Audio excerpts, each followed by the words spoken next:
Hello people! 1, 2, 3, smile! With bitok-bitok ko na sa mata. And this is our lunch serye kanina. Spaghetti ang pinaluto ni Amo. Bago siya umalis sa puntang trabaho, tinanong ko siya kung anong lunch. Kaya umaga pa lang, after ng breakfast ko, ay inasikaso ko na tong chicken dahil imamarinate pa natin to. Hihiwain lang natin to ng palapad at manipis. Pwede din to pang sandwich pag naprito na. Masarap din to kasi nga malambot na yung ating chicken at malasa. At gumamit tayo ng tenderizer tools para lalo pa siyang malambot. Medyo matagal na rin hindi tayo nakaluto ng spaghetti na to. At kailangan natin ng maraming smash na bawang kaya naghanda na ako. Pwede nyo tong damihan para ilagay na lang sa fridge. Wait, 1, 2, 3, smile with beautiful eyes. Naglagay ako ng asin, naglagay ako ng paminta, naglagay ako ng kunting-kunting paprika dyan dahil maanghang yung paprika namin.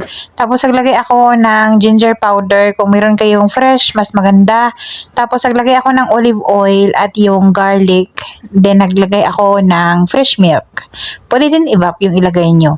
Tapos naglagay ako ng isang itlog with smile. I-mix lang natin ng mabuti yan gamit ang malinis na kamay. Naghugas po ako at kumanta ko ng happy birthday. Sa mga ayaw na hindi ako na gumagamit ng gloves, mag-skip kayo. Maghanap kayo ng naka-gloves. Pwede kayo magdagdag dyan kung anong prefer nyo na mga spices, pangpalasa. Pwede nyong damihan to tapos i-store nyo lang sa freezer.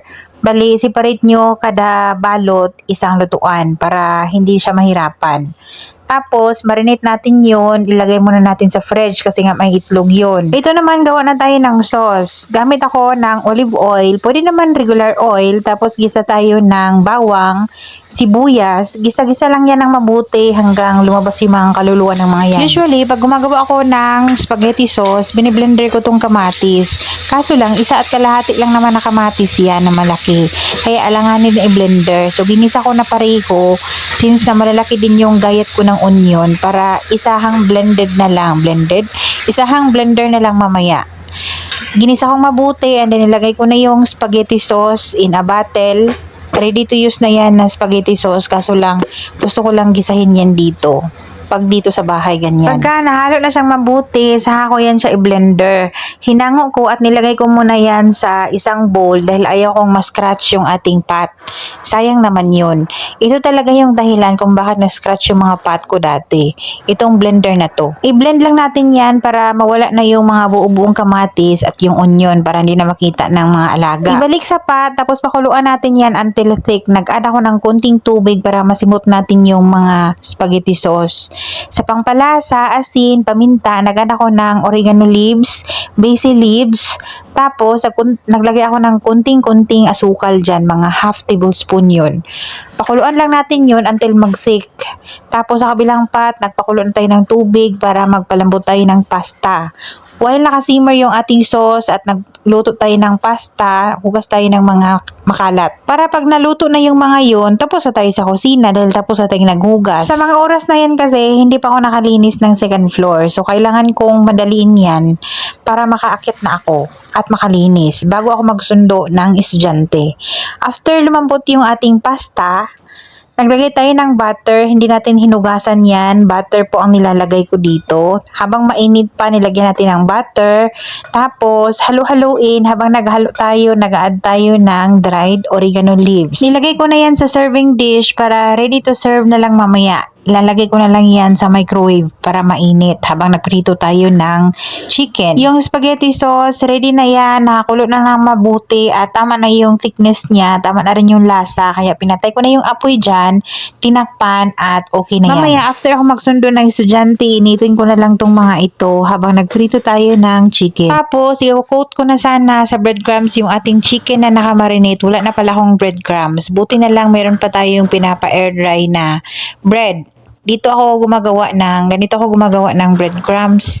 Yung mga slice na tinapay, yung mga luma ng tinapay, pinapa-air dry yan. Tapos yung mga brown edges, hindi yan tinatapo, nilalagay yan sa isang box. Tapos pagka matigas na, saka yan ilagay sa food processor para maging breadcrumbs. Madali lang naman yung gawain dito. Kailangan lang talaga marunong kang mag-organize sa utak mo. Pag meron kang ginagawa, syempre, isipin mo na naman yung sa utak mo ano yung susunod niyan. After kong gumawa ng breadcrumbs, ikukot na natin yung chicken na nakamarinate kanina. Ikukot natin ng breadcrumbs bago ako aalis para mamaya magprito na lang, madali na lang siya. Ito na lang yung chicken na ikukot natin sa breadcrumbs. Okay na tayo, tapos na tayo sa kusina. Babalik na lang tayo mamaya. Dati, ako pala mag-isa dito, sobrang payat ko kasi nga ako lang din mag-isa, gawain ko ang lahat. Tapos may baby pa. Ang kainaman naman ngayon, malalaki na yung mga alaga. So okay na. After na-coat lahat yan ng breadcrumbs, ilagay natin yan sa lagayan na may takip at ilagay muna natin yan sa refrigerator. Munti ko nang makalimutan na meron pala tayong broccoli na kailangan i-boil. So mamaya ko na to i-boil after ako magsundo ng estudyante since magprito tayo later ng chicken. Ihimayin ko muna to, hugasan at ilagay yan sa kaldero para ready na mamaya. Pagka ganito yung lunch, spaghetti, alam ko talaga na uuwi yung among lalaki at kakain ng lunch dito. Masyadong malaki yung broccoli kaya hinati ko yan dyan, hindi ko inubos. Yung broccoli ready na, nakalagay na yan sa pot, may tubig na, lutuin na lang yan later. At ito namang pot na to, lagyan natin ng mantika para ready to fry na later. Fast forward tayo, nakauwi na ako galing nagsundo ng estudyante. And then pagdating, inon ko na agad yung burner natin para sa ating oil para mainit na at nagsimula na ako magprito ng chicken. Nagluto na rin tayo ng broccoli, nagboil na tayo ng broccoli dyan, ininit na natin yung spaghetti sauce.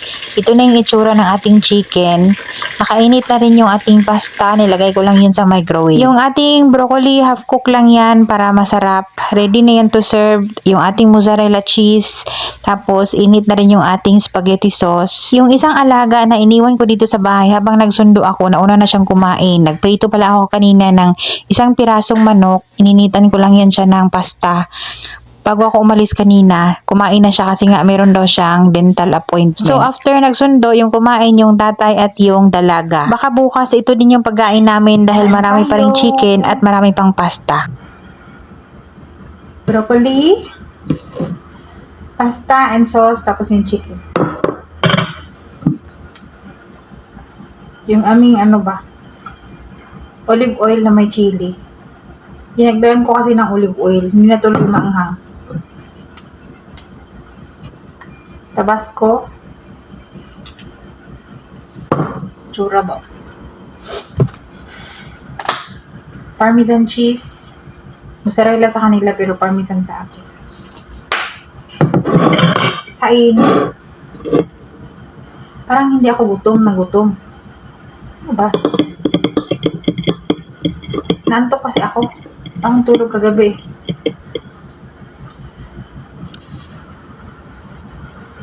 Kain tayo.